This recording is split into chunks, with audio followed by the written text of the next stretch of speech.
Blood on the sterile tiles was the last thing I saw before my vision went dark in my past life. My own mother had signed the DNR, letting me fade away so my stepsister, Binta, could live luxuriously with my kidney, my fortune, and my fiancé, Garrett Morris. But the universe gave me a second chance. Waking up in 2025, 12 months before my tragic death, I made a silent vow. This time, Binta's fake empire burns to the ground. The rhythmic, mechanical beep of the heart monitor was the soundtrack to my slow execution. I lay frozen in the sterile, white expanse of room 412 at the Boston General Medical Center. My body hollowed out and aching from a surgery I had been gaslit into accepting. My right kidney was gone, stitched neatly into the abdomen of my stepsister, Binta Cooper. They told me it was an act of profound sisterly love. They told me it was the only way to save the brilliant mind behind Aura Skin, the multi-million-dollar cosmetics empire that was taking the global beauty industry by storm. What they didn't tell me was that the surgery would kill me. Her vitals are dropping significantly, a nurse's voice whispered from somewhere near the foot of my bed. She sounded anxious, a sharp contrast to the cold, clinical indifference that usually occupied this room. Dr. Hayes, shouldn't we transfer her to the ICU?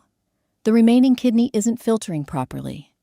There's a severe congenital abnormality in her renal artery that wasn't noted in the pre-op charts.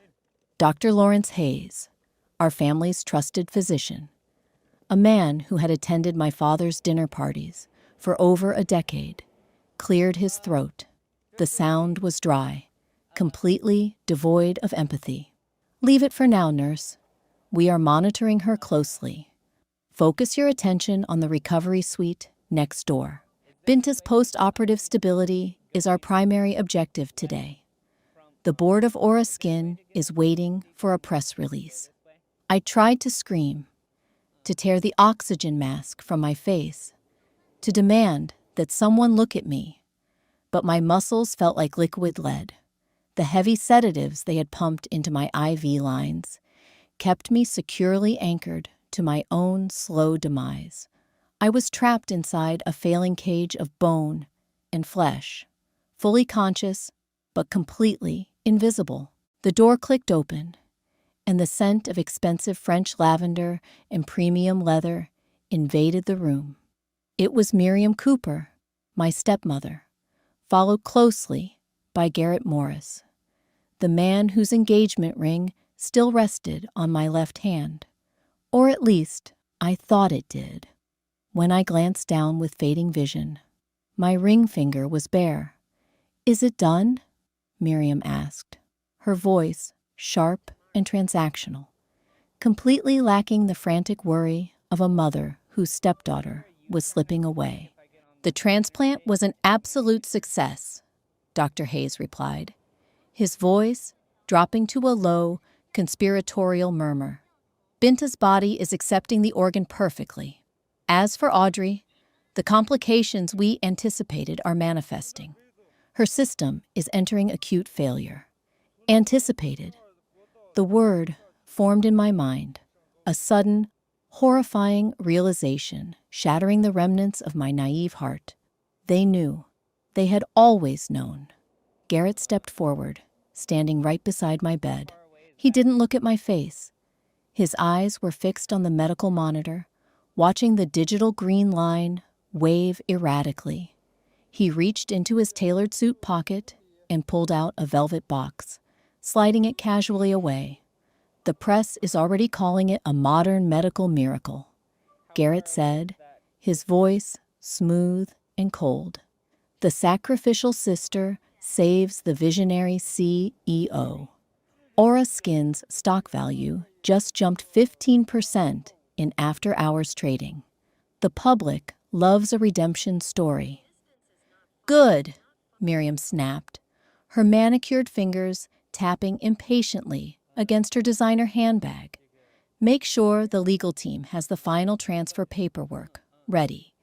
With Audrey incapacitated, Richard will sign over the remaining 60% of Arthur Cooper's original trust directly to Binta. The company is officially ours. What about the DNR? Dr. Hayes asked quietly. Miriam didn't hesitate for a single second. I've already signed it as her legal guardian, while Richard is indisposed at the corporate headquarters. If her heart stops, let her go. She's done her duty for this family. I stared at Garrett, the man I had loved for 4 years, the man I had stayed up late designing formulation blueprints for while he built the corporate infrastructure of Oraskin. He looked down at me then, his eyes meeting mine for a brief, terrifying moment. There was no love there. There was only a calculating, clinical satisfaction. He leaned down, his breath warm against my freezing ear. Thank you for the empire, Audrey, he whispered, so softly that only a dying woman could hear. But a ghost can't wear a wedding dress. Binta is waiting for me. They walked out, shutting the door behind them, leaving me alone with the frantic, dying rhythm of the monitor. The green line flattened into a continuous, deafening whine. The darkness didn't come all at once. It rolled in like a heavy, suffocating fog, consuming my regrets, my agony, and the terrifying realization that my entire life had been nothing more than fuel for my sister's fraudulent ascension. I died in the dark, screaming inside a silent throat. A sharp, violent gasp tore through my lungs, and I bolted upright, my hands instantly flying to my right flank. I expected the agonizing, tearing pain of surgical staples and raw flesh, but my fingers met only the soft, unbroken texture of silk pajamas. My heart was hammering against my ribs like a trapped bird. I looked around, my eyes wide and wild. I wasn't in the sterile, white confines of room 412. I was sitting on a plush, velvet mattress surrounded by deep mahogany walls, heavy linen curtains, and the familiar, suffocating opulence of my bedroom in the Cooper estate in Boston. Anesthesia, I choked out, my voice raspy, my throat burning. The surgery. Did I survive? I scrambled out of bed, my legs trembling so violently that I nearly collapsed onto the Persian rug. I rushed toward the full-length vanity mirror in the corner of the room. I yanked up my silk top, staring intently at my abdomen. There was no scar. The skin was completely smooth, flawless, and pale. My breath hitched as my eyes moved upward to my face. I looked healthy. My skin wasn't the gaunt, gray color of a terminal patient. It possessed the vibrant, youthful glow of someone who hadn't spent the last 6 months being slowly poisoned by experimental therapeutic regimens. My gaze fell upon the digital smart clock resting on my nightstand.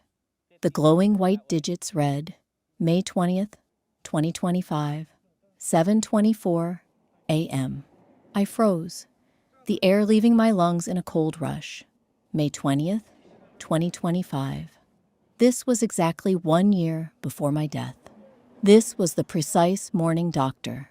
Hayes was scheduled to deliver the devastating news of Binta's sudden, acute renal failure to our family. This was the day the trap was set.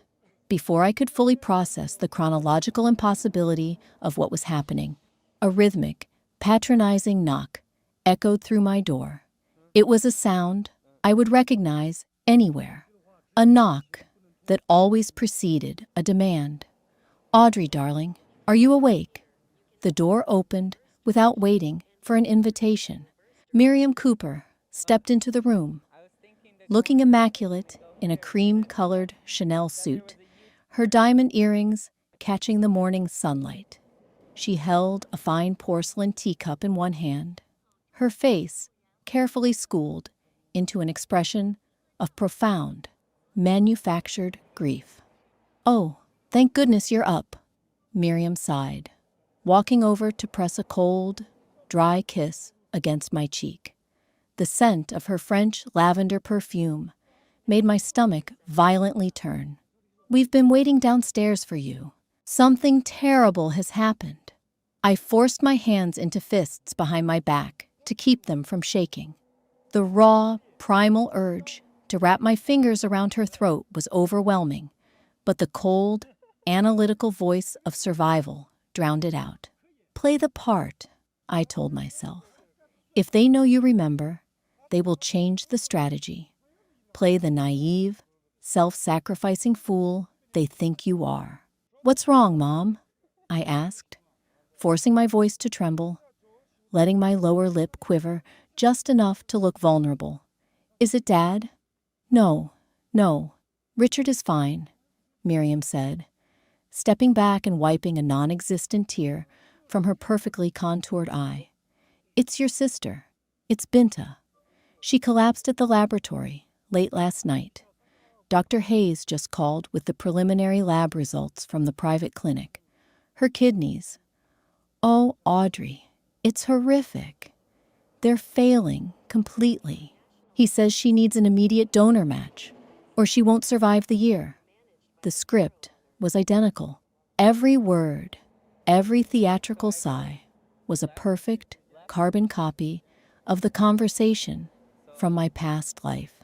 Back then, I had dropped to my knees, weeping, instantly offering my own body to save the sister I thought loved me. This time, I let a long, heavy silence fill the space between us. I walked over to the window, looking out at the sprawling, manicured gardens of the estate. "That's terrible," I murmured softly, keeping my back turned so she couldn't see the cold, calculating rage burning in my eyes. "What does Dr. Hayes recommend we do?" Miriam paused, likely caught off guard by my lack of an immediate, hysterical offer to dissect myself. She cleared her throat quickly, adjusting her composure. "Well, darling, you know how rare Binta's blood type is. Dr. Hayes suggests we do immediate, private screening within the family. He's setting up a testing suite downstairs this afternoon. He thinks you, as her sister, are our absolute best hope for a perfect match." "Of course."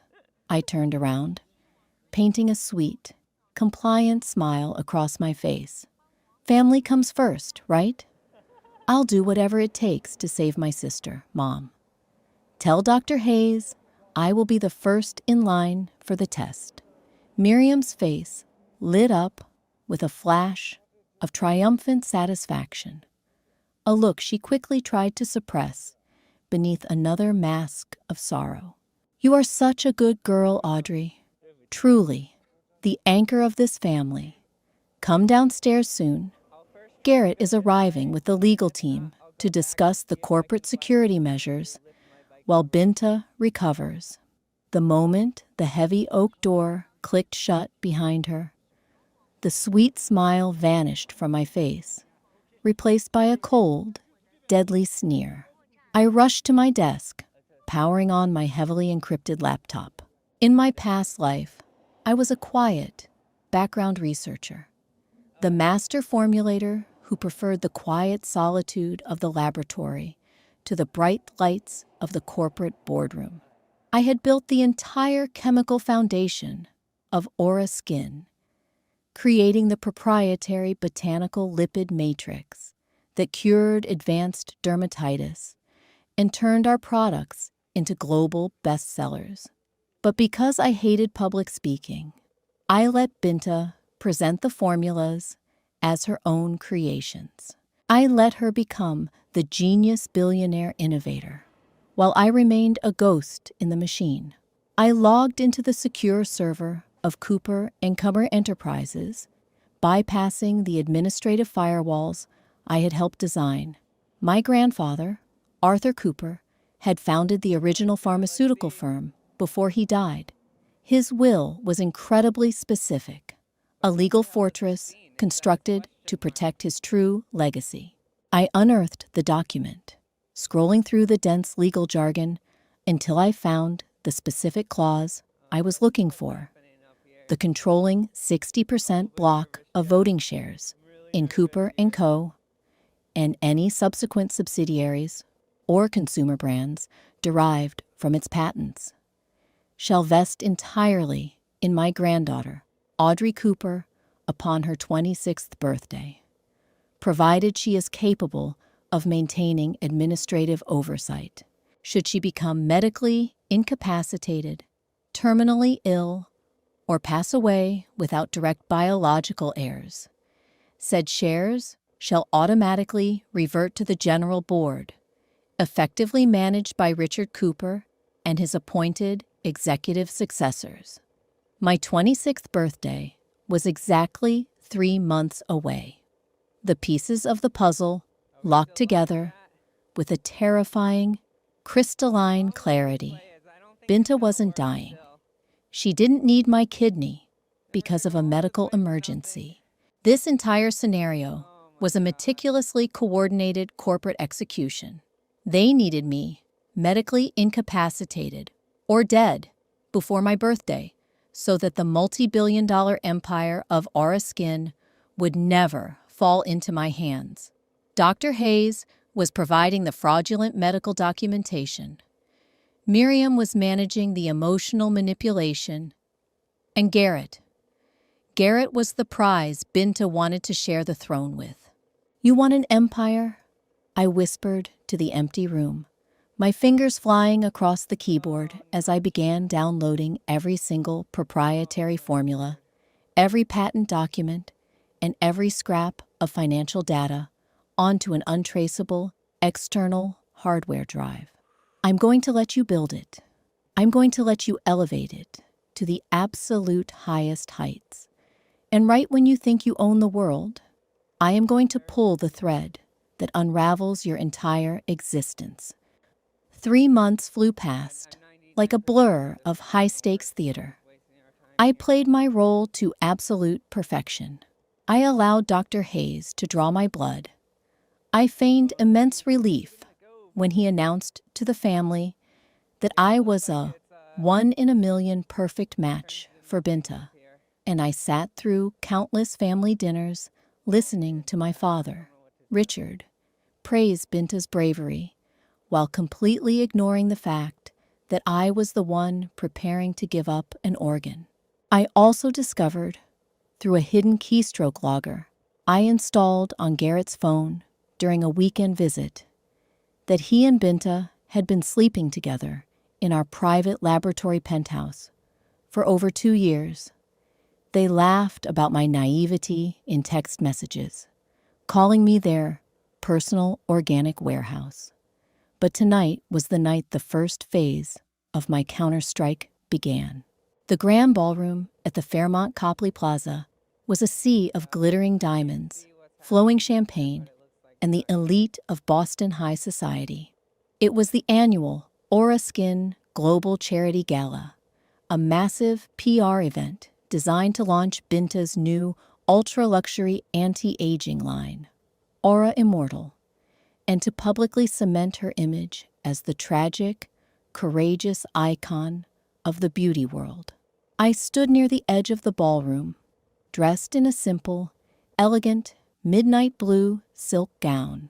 I held a glass of mineral water, watching the spectacle unfold. Binta was in the center of the room, surrounded by a crowd of wealthy investors, fashion editors, and international influencers. She was wearing a breathtaking emerald green gown that contrasted beautifully with her pale, fragile makeup, a look designed to make her appear ethereal and desperately ill, yet triumphantly fighting.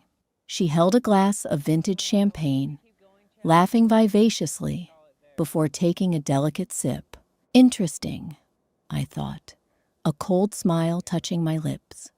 A woman supposedly suffering from end-stage renal failure, whose blood urea nitrogen levels are allegedly through the roof, is casually drinking a high-sulfite alcoholic beverage in public. In my past life, I had been so blinded by worry that I had constantly snatched glasses out of her hand, earning the reputation of an overbearing, jealous sister. Tonight, I simply watched.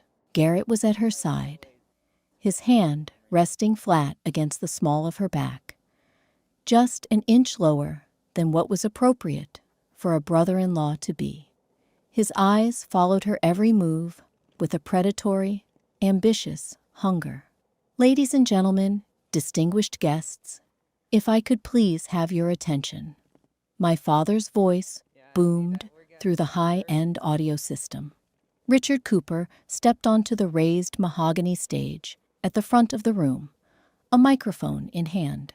The chatter in the ballroom died down to a respectful murmur.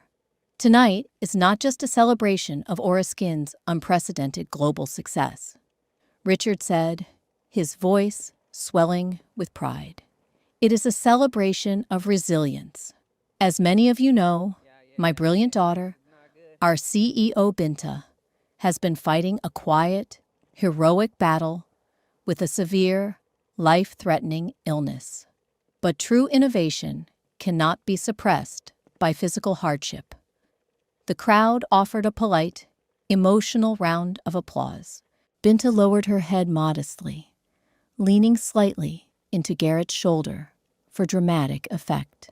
And tonight, Richard continued, gesturing toward the side of the stage where a legal podium had been set up, we are celebrating the ultimate gift of family.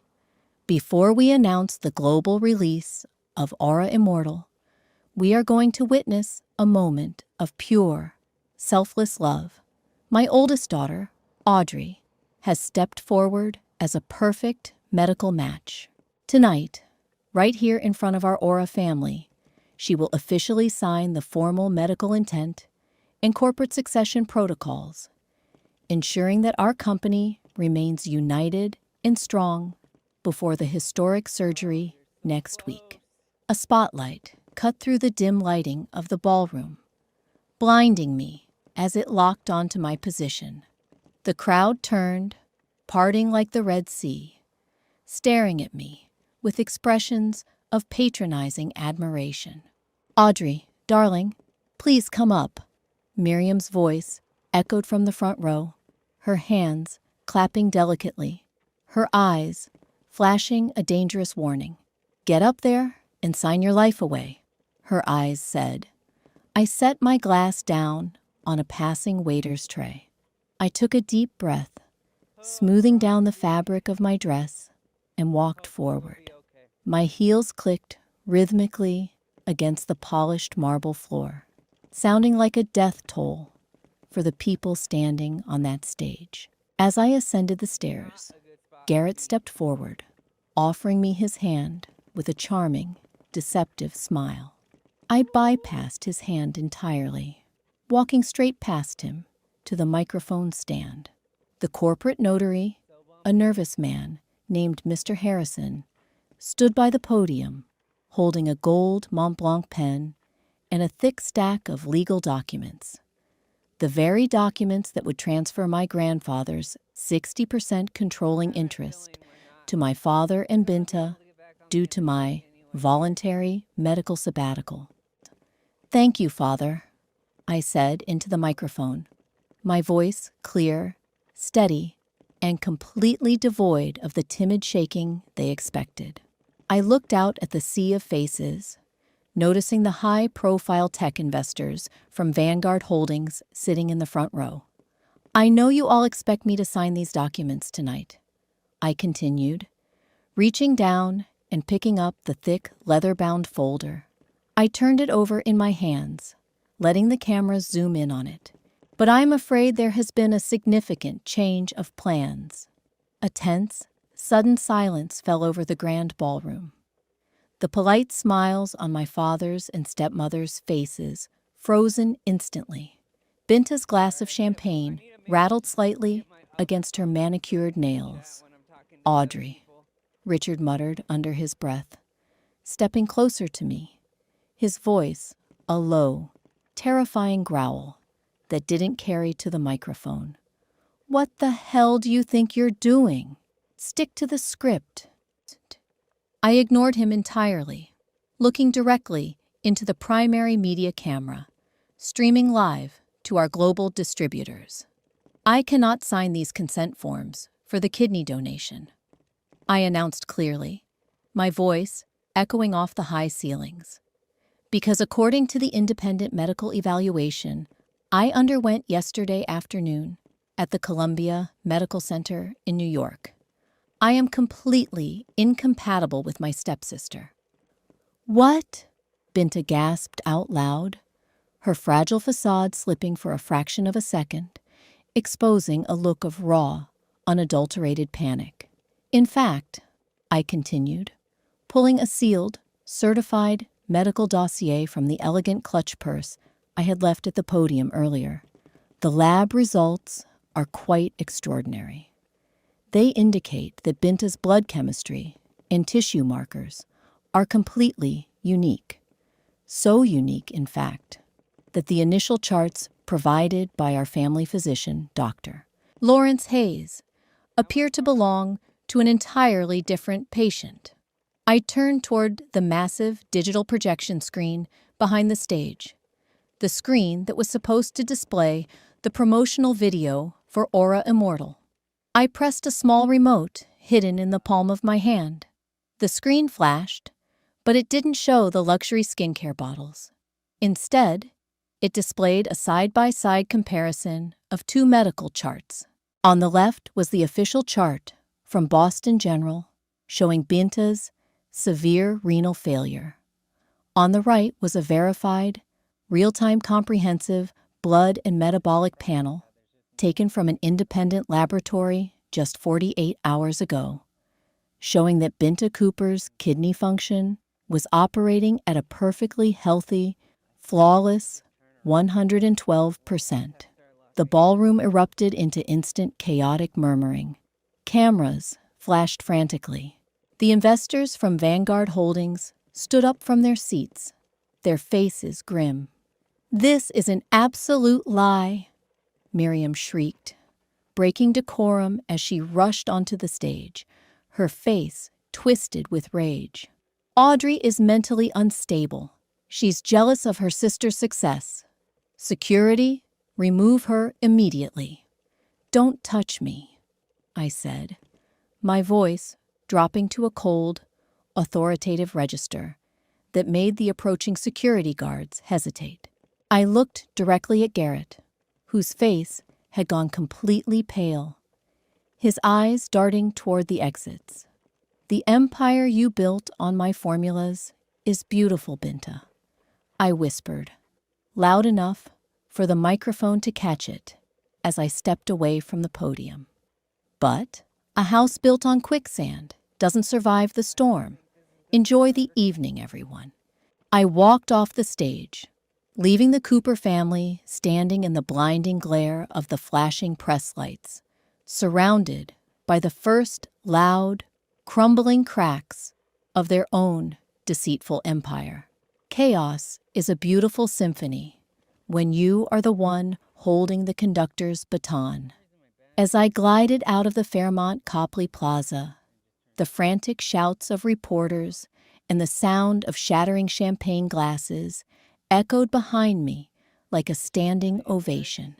The cool Boston night air hit my face, washing away the suffocating scent of Miriam's French lavender and the heavy, toxic atmosphere of my family's deceit. I didn't make it to my waiting town car before a heavy hand clamped down on my bare shoulder. "Audrey, stop right there." Garrett's voice was breathless, sharp with panic. He yanked me around, his handsome face flushed with anger and desperation. His tailored tuxedo jacket was unbuttoned, his tie slightly askew. "What the hell is wrong with you? Are you having a psychiatric break? You just destroyed millions of dollars in venture capital. You humiliated your family." I looked down at his hand, gripping my skin, then slowly raised my eyes to meet his. The intense, burning adoration I used to feel for this man in my past life had been entirely replaced by a freezing, hollow disgust. "Take your hand off me, Garrett," I said, my voice dropping to a dangerous, icy register. He blinked, clearly taken aback by the venom in my tone. The Audrey he knew, the timid, compliant Audrey, who spent her weekends running his errands and drafting his emails, would have crumbled under his raised voice. But he'd let go, stepping back as if the silk of my dress had suddenly caught fire. "You need to get back inside," he demanded, switching to his favored tactic of smooth gaslighting. "We can fix this. We'll tell the press you mixed up the paperwork. We'll say the stress of the impending surgery caused a momentary lapse in judgment. If you walk away now, Richard will cut you off entirely. You'll have nothing, Audrey. Nothing." I let out a soft, genuine laugh. Reaching into my clutch, I pulled out the massive 3-carat diamond engagement ring he had slipped onto my finger a year ago. "Here," I said, tossing the ring onto the cobblestone pavement at his feet.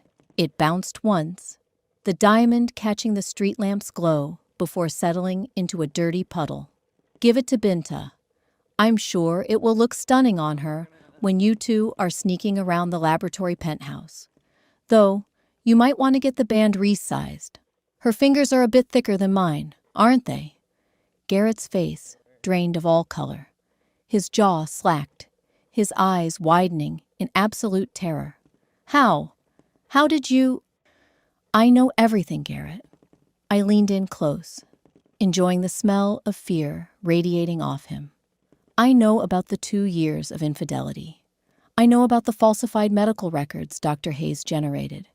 I know this entire theatrical kidney donation was just a legal maneuver to trigger the succession clause before my 26th birthday. You thought I was your blind, obedient cash cow."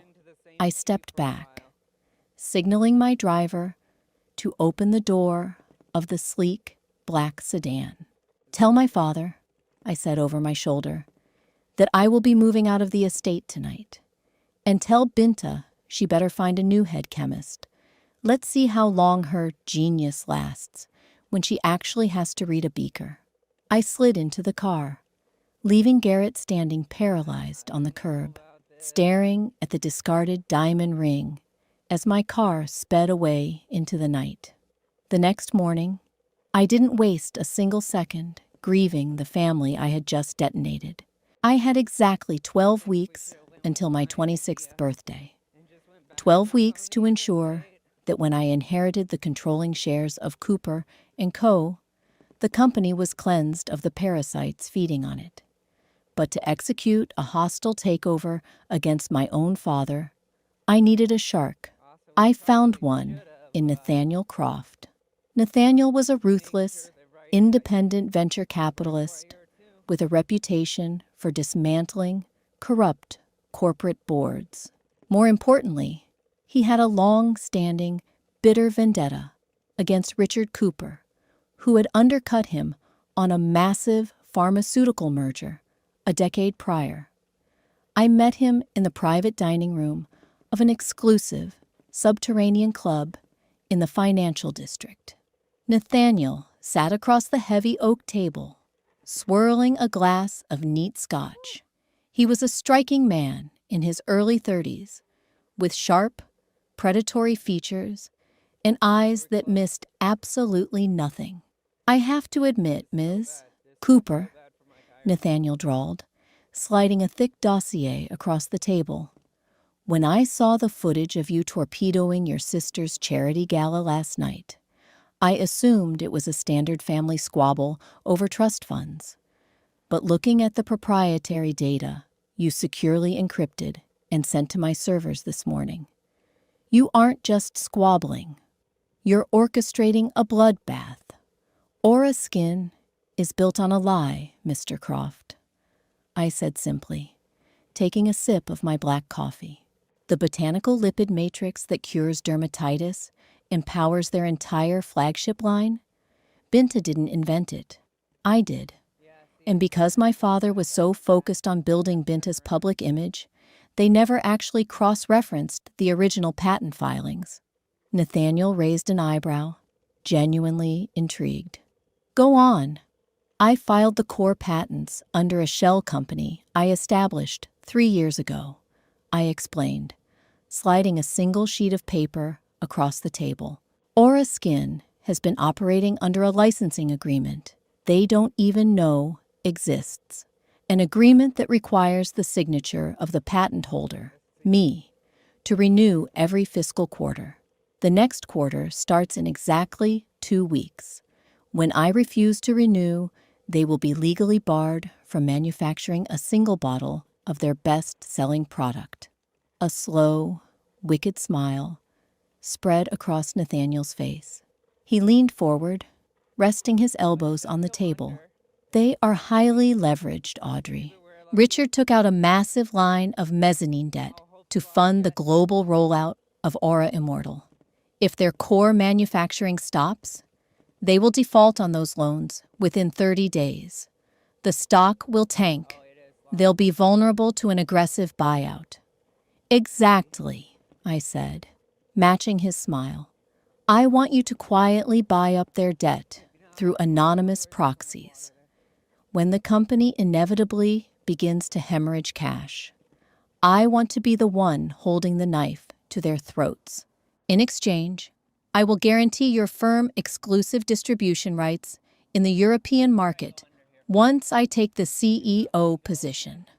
Nathaniel extended his hand across the table. Partnering with you might be the most fun I've had in years, Ms. Cooper. Let the bleeding begin. The PR machine of Cooper & Co. was a formidable, desperate beast. By Monday morning, Miriam and Richard had launched a massive damage control campaign. They hired the most aggressive crisis management firm in New York. The narrative they spun was predictable, yet flawlessly executed. Audrey Cooper had suffered a tragic, stress-induced psychiatric breakdown. Miriam went on morning talk shows, dabbing her dry eyes with lace handkerchiefs, talking about how the pressure of the upcoming surgery had broken my fragile mind. Dr. Lawrence Hayes released a highly sanitized, heavily redacted statement confirming that I was experiencing paranoid delusions and that Binta was, indeed, still bravely fighting for her life, seeking a new donor on the National Registry. They even fast-tracked the launch of Aura Immortal, pushing the ultra-luxury anti-aging cream to shelves worldwide to distract investors and boost consumer morale. Binta posted tearful videos on social media from a luxury hospital bed, claiming she would use her remaining time on Earth to make sure every woman felt beautiful. The public ate it up. Aura Skin's stock stabilized. Binta was hailed as a martyr, and I was trending online as the deranged sister. Sitting in my new high-security penthouse apartment overlooking the Boston Harbor, I watched Binta's latest promotional live stream on my tablet. Nathaniel was sitting on my velvet sofa, tapping his pen against his knee. They're spinning it well, Nathaniel noted, looking at the climbing stock ticker on his phone. Sales for Aura Immortal have broken company records in the first 48 hours. Are you absolutely certain you want to wait on the patent lawsuit? The patent lawsuit is the killing blow, I replied, not taking my eyes off the screen. You don't deliver the killing blow while the enemy still has a shield. You strip their armor first, and right now, their armor is consumer trust. We need to shatter that. And how exactly do you plan to do that? I closed the tablet and turned to him with a serene, calculating look. Have you ever wondered why I didn't delete the manufacturing blueprints for Aura Immortal before I left their servers? Nathaniel frowned. I assumed you couldn't access that specific mainframe. I had full access, I corrected him. I designed the formula, but in my past, In a previous iteration of my research, I discovered a fatal flaw in the botanical lipid synthesis. If the final batch is cured at a temperature 2 degrees higher than the standard protocol, the peptide bonds become unstable. It looks perfect in the jar. It smells perfect. But the moment it is exposed to extended oxygen and human body heat for longer than 72 hours, Nathaniel leaned in, his eyes wide. What happens? Rapid oxidation, I said softly. The cream turns a putrid, muddy brown. Worse, the chemical breakdown produces a highly pungent sulfur compound. It will literally smell like rotting eggs on the user's skin. And because it's a deep penetrating lipid cream, it takes days of harsh scrubbing to remove the stench. You change the manufacturing protocols, Nathaniel whispered, realizing the absolute devastation I had coded into their system. Just 2 degrees, I confirmed. And because Binta never actually understood the science behind my work, she blindly signed off on the final production protocols without reviewing the thermodynamic thresholds. We didn't have to wait long. The countdown had already begun the moment the first jar of Aura Immortal was opened by an eager consumer. 4 days after the global launch, the first cracks appeared. A prominent beauty influencer with 10 million followers posted a frantic, weeping video on TikTok. Her face was stained a bizarre, bruised shade of brown, and she was hysterically scrubbing at her cheeks with rubbing alcohol. I don't know what's happening, the influencer sobbed into the camera. I used the new Aura skin cream, and I woke up smelling like a sewer. It won't come off. It's burning my pores. By noon, it wasn't just one influencer. It was a global epidemic. Social media exploded into a firestorm of fury and disgust. Thousands of high-end clients, celebrities, and socialites who had paid $500 a jar for the miracle cream were posting horrifying photos of their oxidized skin. The hashtag AuraStink trended worldwide within hours. The corporate response was a disaster. Because Binta didn't understand the chemistry, she couldn't explain what had gone wrong. She went on live television to try and calm the masses, wearing her usual fragile makeup, but she looked completely terrified. We believe this is an isolated incident, Binta stammered to a ruthless news anchor. A bad batch caused by shipping temperatures. Ms. Cooper, the anchor fired back, showing a screen full of thousands of complaints from around the globe. This isn't an isolated batch. It's every single unit sold globally. There are already talks of a massive class action lawsuit from consumers suffering severe skin irritation. Where is your head chemist? Where is the genius who designed this? Binta froze. She couldn't say my name. She had spent the last week calling me legally insane and medically unstable. If she admitted she needed me to fix her flagship product, her entire narrative would collapse. She stammered, stuttered, and eventually, the PR team pulled the plug on the interview, cutting to commercial break. It was the most humiliating corporate failure broadcast in modern history. Check the stock, I murmured to Nathaniel, who was grinning like a shark that had just smelled blood in the water. He refreshed his phone. Down 42% in the last 3 hours. Trading has been halted to prevent a complete freefall. The board is panicking. Richard is calling an emergency shareholder meeting for tomorrow morning. Perfect. I stood up, smoothing down my tailored skirt. Send the legal notices regarding the patent infringement to their corporate office tonight. Make sure it arrives right as their emergency meeting begins. Let's make sure they understand exactly who is pulling the strings. Panic has a distinct scent. It smells like stale sweat, expensive cologne, and the bitter tang of burnt coffee. When Nathaniel and I bypassed the frantic receptionist and pushed open the double oak doors of the glass-walled executive boardroom on the 42nd floor of the Cooper and Cumber Tower, the room was absolutely suffocating with it. 12 board members, all wealthy, powerful men who had previously patted my head like a good little dog, were shouting over one another. At the head of the long mahogany table, my father, Richard, was red-faced, his tie loosened, furiously slamming his fist against the wood to demand order. To his right, Binta sat slumped in a leather chair, her pristine image shattered.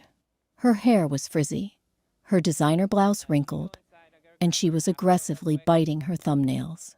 Garrett stood behind her, his eyes darting toward the exits like a rat trapped in a sinking ship. "I don't care what the PR firm says," Richard bellowed, spit flying from his lips.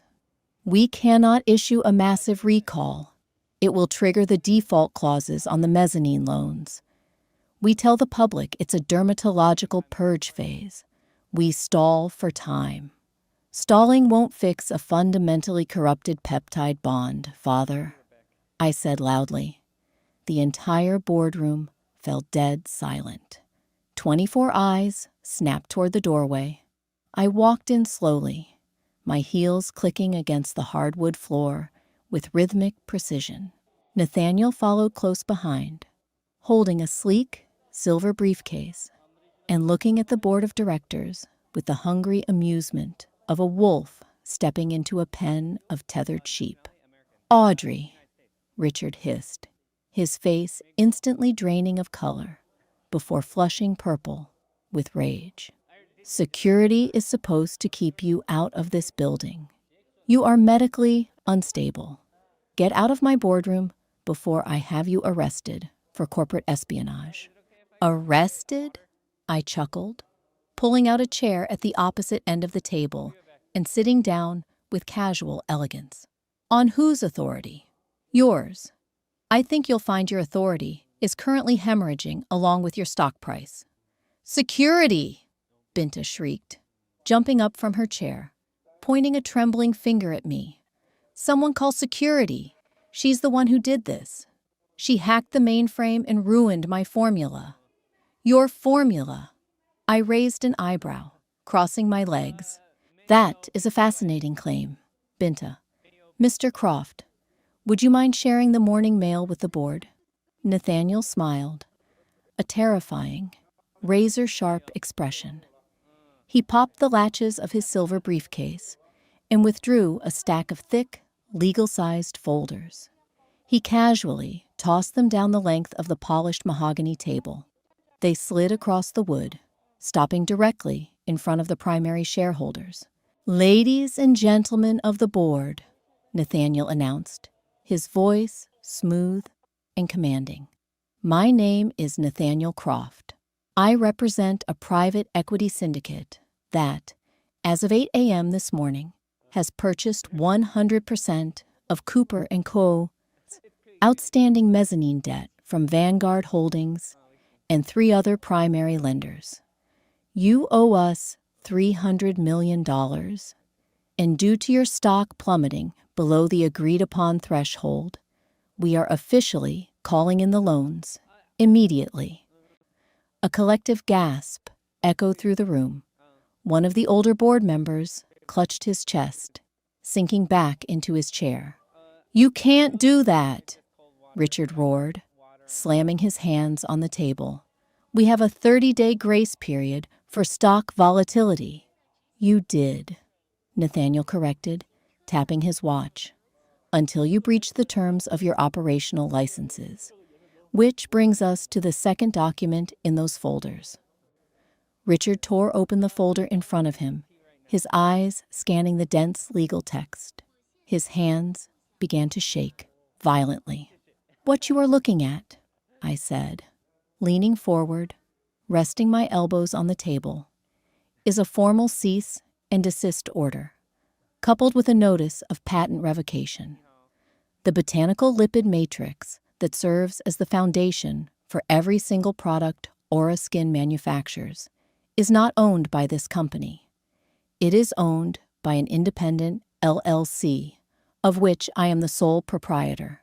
I licensed it to you out of the goodness of my heart, but seeing as you have publicly slandered my mental health and mismanaged the manufacturing process, I am revoking the license. Effective immediately, Cooper & Co. cannot legally manufacture, distribute, or sell its core products. This is a forgery, Binta screamed, tears of absolute panic streaming down her face. She looked at the board members pleadingly. She's lying. I invented that matrix. I spent nights in the lab. You spent nights in the lab, sleeping with my fiancé on my workstation, I snapped, my voice cracking through the air like a whip. I pulled a small digital recorder from my pocket and slammed it onto the table.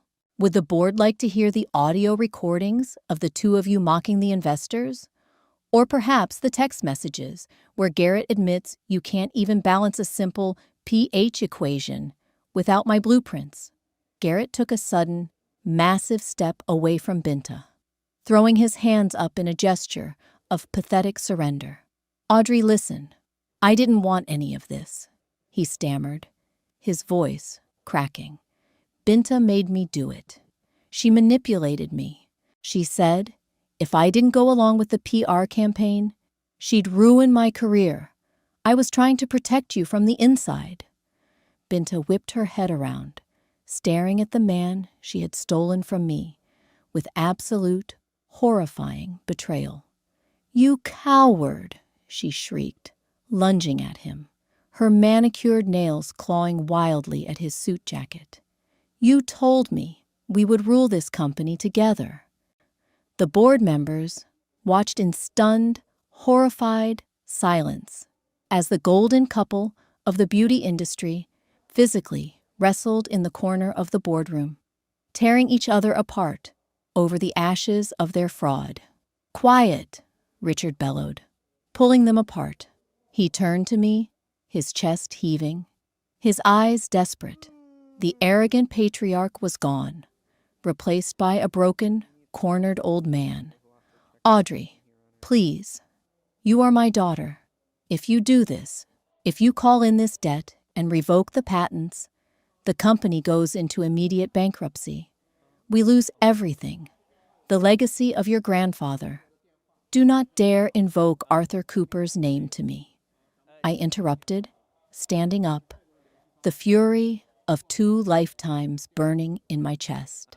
You tried to harvest my organs, Richard.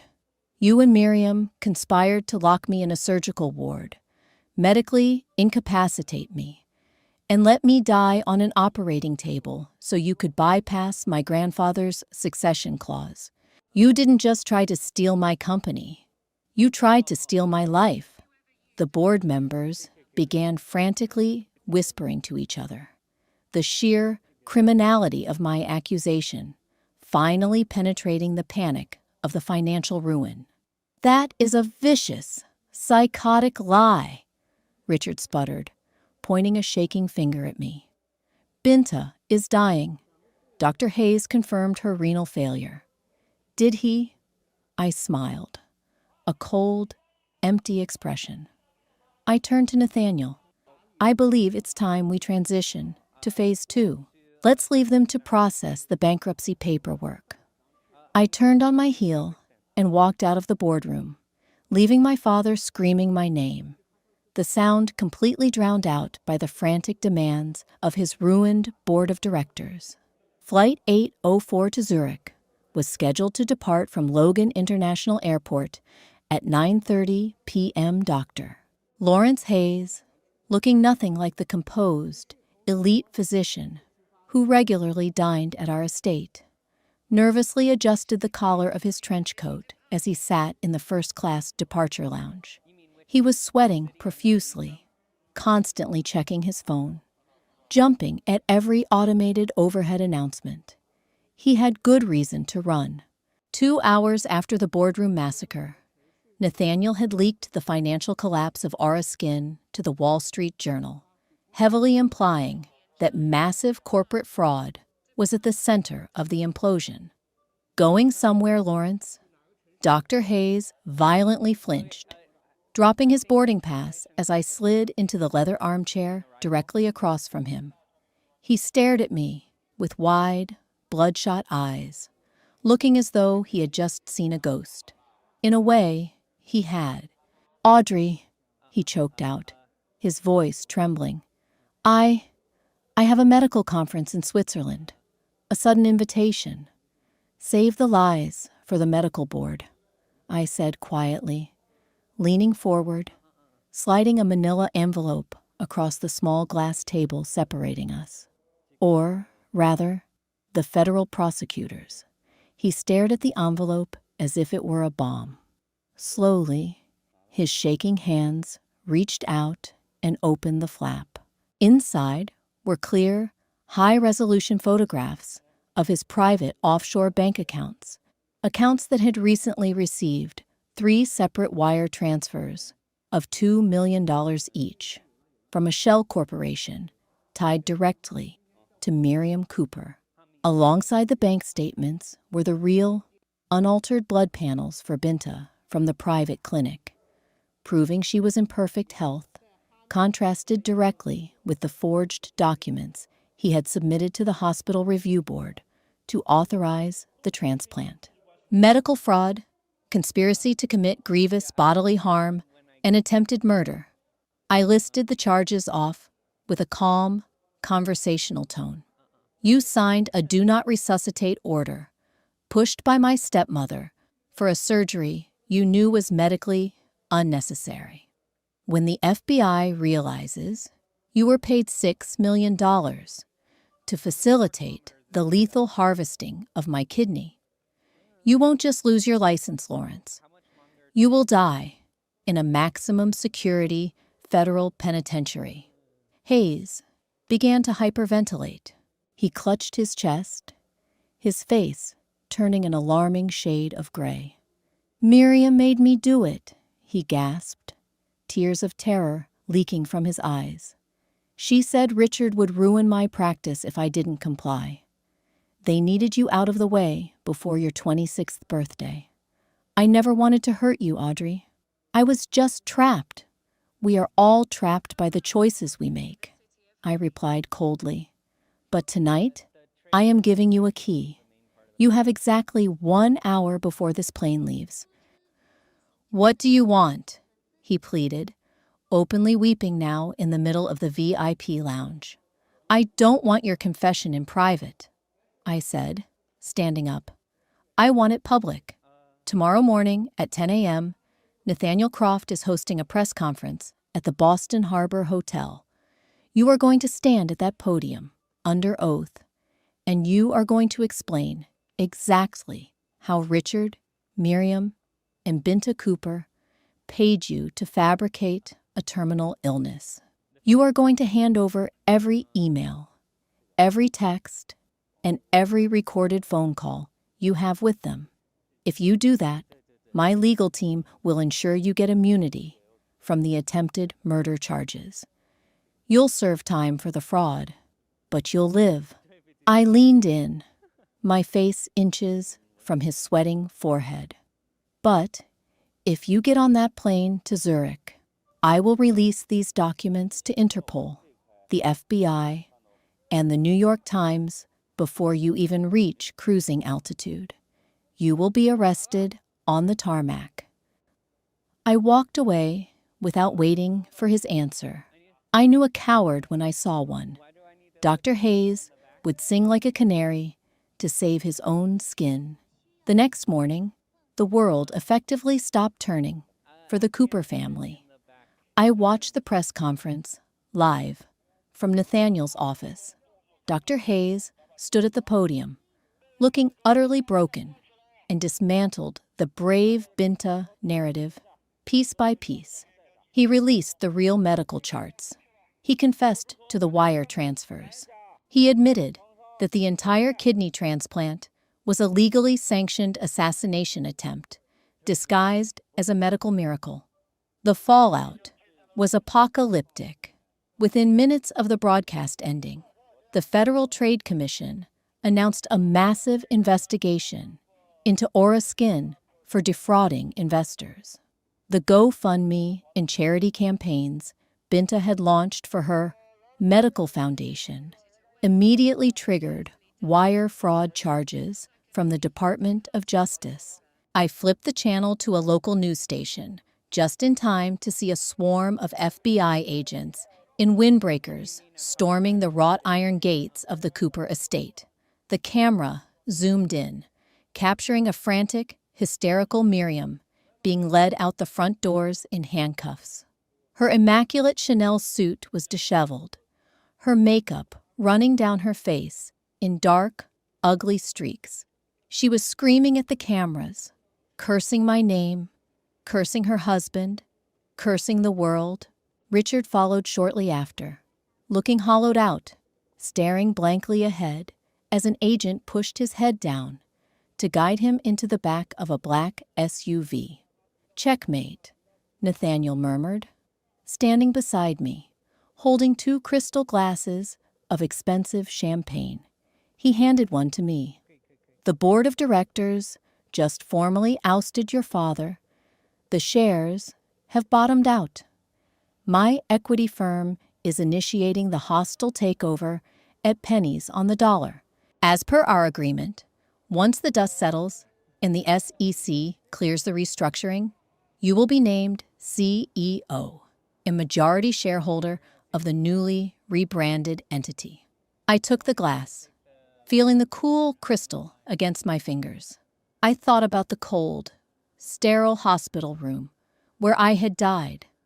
I thought about the deafening silence of the heart monitor, the feeling of my life being ripped away to feed their greed. "It's not over yet," I said softly, staring at the television screen as Binta was dragged out of the Aura Skin corporate headquarters by federal marshals, shielding her face with her designer handbag. "They still have to pay for the pain. All of it." Federal courtrooms possess a distinctly chilling atmosphere, smelling of polished oak, floor wax, and the cold sweat of guilty people realizing their money can no longer buy their freedom. 6 months after the catastrophic collapse of Aura Skin, I sat in the front row of the gallery at the John Joseph Moakley United States Courthouse in Boston. I wore a perfectly tailored crimson blazer, a subtle nod to the blood they tried to take from me. The media circus outside was unprecedented. Forbes had already run a cover story, dubbing the scandal "The Beautiful Lie," how Aura Skin became the Theranos of cosmetics. The Wall Street Journal published daily updates on the bankruptcy proceedings. But today was about criminal accountability. Today was the sentencing hearing for the Cooper family. The defense tables looked like a war zone. The united front my family once presented had completely disintegrated the moment federal indictments were handed down. Richard, looking 10 years older with hollowed cheeks and a cheap suit, sat as far away from Miriam as physically possible. Miriam had attempted to pin the entire conspiracy on my father, claiming she was just a concerned mother, following her husband's ruthless corporate directives. Richard, in turn, handed over Miriam's private emails to the prosecution, proving she was the one who negotiated the $6 million bribe with Dr. Hayes. They had torn each other to shreds, and the jury had watched the bloodbath with absolute disgust. "Will the defendants please rise?" Judge Harrison's voice thundered through the courtroom. He was a no-nonsense adjudicator who had built his career prosecuting white-collar crime and corruption. He looked down at my family from the bench with a gaze so severe it made Miriam physically tremble. "I have presided over this court for 2 decades," Judge Harrison began, adjusting his reading glasses. And I have rarely seen a case of such profound, sociopathic greed. You did not just defraud investors of hundreds of millions of dollars. You did not just endanger the public with a toxic, unstable chemical product. You conspired to harvest the organs of your own flesh and blood, intending to let a brilliant young woman die on an operating table simply to expedite a trust fund succession. The sheer malice of this conspiracy defies basic human decency. Binta let out a loud, pathetic sob, burying her face in her hands. She had tried to play the victim during the trial, claiming her parents manipulated her and that she genuinely believed she was sick. But Nathaniel's legal team had ensured the prosecution had access to the audio recordings of Binta and Garrett mocking my sacrifice in the penthouse. The jury didn't buy a single tear. Richard Cooper, the judge continued, his voice echoing in the silent room. For the charges of wire fraud, securities fraud, and conspiracy to commit grievous bodily harm, I sentence you to 22 years in federal prison.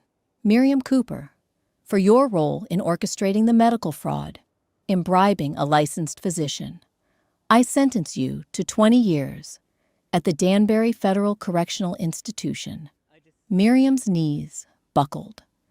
She collapsed against the defense table, wailing hysterically as the federal marshals immediately stepped forward to restrain her. Richard didn't even look at her. He just stared blankly at the floor, a broken, ruined man. And Binta Cooper, the judge turned his gaze to my stepsister. You were the face of this fraud. You built a false empire on the stolen intellect of your sister in the stolen trust of the public. I sentence you to 15 years. A collective gasp swept through the press gallery. Binta screamed, a raw, animalistic sound, reaching out toward the gallery as if someone could save her. Her eyes locked onto mine. I didn't smile. I didn't gloat. I simply looked at her with the absolute, freezing indifference one reserves for a stranger. As the bailiffs dragged them away, the courtroom began to clear. I stood up, smoothing out my blazer, and walked out into the echoing marble hallway. Audrey, please, wait. I paused, turning slowly. Garrett emerged from the shadow of a marble pillar. He looked pathetic. The sharp, arrogant executive who used to wear custom Italian suits was gone. He wore a rumpled off-the-rack jacket, his hair was unkempt, and he looked severely sleep-deprived. He had managed to avoid prison time by accepting a plea deal early on, turning state's witness and testifying against Binta. But the immunity only protected his freedom. It didn't protect his reputation. He was permanently blacklisted from the corporate world, facing millions in civil litigation from the defrauded venture capitalists. What do you want, Garrett? I asked, my tone completely devoid of emotion. He took a hesitant step forward, clasping his hands together in a begging gesture. I know I don't deserve your forgiveness. I know that. But Audrey, I'm destitute. The civil courts froze all my assets. I can't even get a job as a mid-level manager because my name is radioactive. You own the new company now. You have the patents. We used to be a great team before Binta poisoned my mind. Just give me a chance, a consultant role, anything. I stared at him, genuinely marveling at the sheer audacity of his request. In my past life, this man had watched me die, whispering thanks into my ear while stealing my company. You think Binta poisoned your mind? I tilted my head, stepping just an inch closer so he could see the absolute zero in my eyes. No, Garrett. Binta just held up a mirror to who you truly are, a parasite. You attach yourself to whoever has the power, and you feed until there's nothing left. But my veins are closed to you. If I ever see you within 100 feet of my corporate offices, I will have Nathaniel's legal team bury you in so many frivolous civil suits, you won't even be able to afford a public park bench. His face crumbled into a mask of pure despair. He opened his mouth to speak, but I had already turned my back, walking out through the heavy glass doors and into the bright, blinding Boston sunlight. Spring arrived in Boston, washing away the bitter cold of winter and bringing a renewed, vibrant energy to the city. It also marked the official launch of my true legacy. Standing in the newly renovated, ultra-modern executive suite of the Cooper and Cumber Tower, I looked out the floor-to-ceiling windows at the skyline. The old, gaudy gold lettering of Oreskin had been ripped from the lobby and the building's exterior. In its place, sleek, brushed silver letters read, Lumina Botanicals. I had officially taken the mantle of CEO and Chief Head of Research, with Nathaniel acting as my ruthless, highly effective Chief Financial Officer. We had spent the last 8 months stabilizing the company's debt, settling the class action lawsuits using the liquidated assets of my father's personal estates, and, most importantly, finalizing the true formulation of the botanical lipid matrix. There was no rush to market. I insisted on rigorous double-blind clinical trials, partnered with the Dermatological Research Division at Johns Hopkins University. The results were flawless. The molecular peptide bonds, cured at the precise, correct temperature, remained perfectly stable. The cream didn't just mask dermatitis and aging. It actively repaired the cellular barrier. Tonight was the launch party, but it wasn't a gaudy, champagne-soaked gala filled with celebrities and lies. It was a sophisticated, transparent industry event held right in the lobby of our headquarters. We invited leading dermatologists, medical researchers, and the financial press. You look like you're plotting world domination, Nathaniel said, stepping into my office. He was wearing a sharp navy suit, holding a tablet displaying our pre-order numbers. Or, at the very least, total market saturation. Just reflecting, I smiled, turning away from the window. How are the numbers looking? Unprecedented. Nathaniel grinned. Consumers appreciate transparency. The documentary Vanity Fair did on your fight to reclaim your stolen patents generated massive goodwill. The pre-orders for the Lumina Core Restorative Cream have already surpassed Aura's best quarter. We are officially in the black, Audrey. The empire is yours. It's not an empire, I corrected him gently, walking toward the door. Empires fall. It's a foundation, and foundations endure. As we rode the glass elevator down to the lobby, the low, elegant hum of string quartets and intelligent conversation drifted up to greet us. The press cameras flashed, not with the frantic, invasive energy of a scandal, but with the respectful documentation of a massive corporate comeback. I took the stage, standing behind a simple, unadorned podium. I didn't need heavy makeup to look healthy. My skin glowed with actual vitality, my body whole and untampered with. I looked out into the crowd, seeing the faces of investors who now respected my intellect, not my father's bluster. Welcome to Lumina Botanicals. I spoke clearly into the microphone, my voice steady and confident. For too long, the beauty industry has been built on illusions. Illusions of youth, illusions of perfection, and sometimes dangerous illusions constructed in boardrooms. We are here to change that paradigm. True beauty cannot exist without truth. It cannot exist without integrity. Tonight, we share not just a product, but a promise. Science over spectacle, honesty over hype. The applause was thunderous, genuine, and deeply validating. Hours later, after the final guest had departed and the catering staff was clearing the crystal glasses, I walked out to the private underground parking garage. The air was cool and quiet. As I approached my waiting car, a figure stepped out from behind a concrete pillar. My private security detail immediately stepped forward, hands resting on their holstered weapons, but I held up a hand to stop them. It was Binta. She had been released on a 48-hour furlough to arrange her personal affairs before her formal transfer to the federal penitentiary tomorrow morning. I barely recognized her. The glamorous, ethereal CEO was entirely gone. She looked hollow, her skin gray, her hair brittle and unkempt. She wore a cheap gray sweatsuit, clutching a plastic bag containing what was likely the last of her permitted personal belongings. She stopped 10 feet away from me, her eyes filled with a toxic mixture of hatred and absolute defeat. "You took everything," Binta whispered, her voice cracking, rough like sandpaper.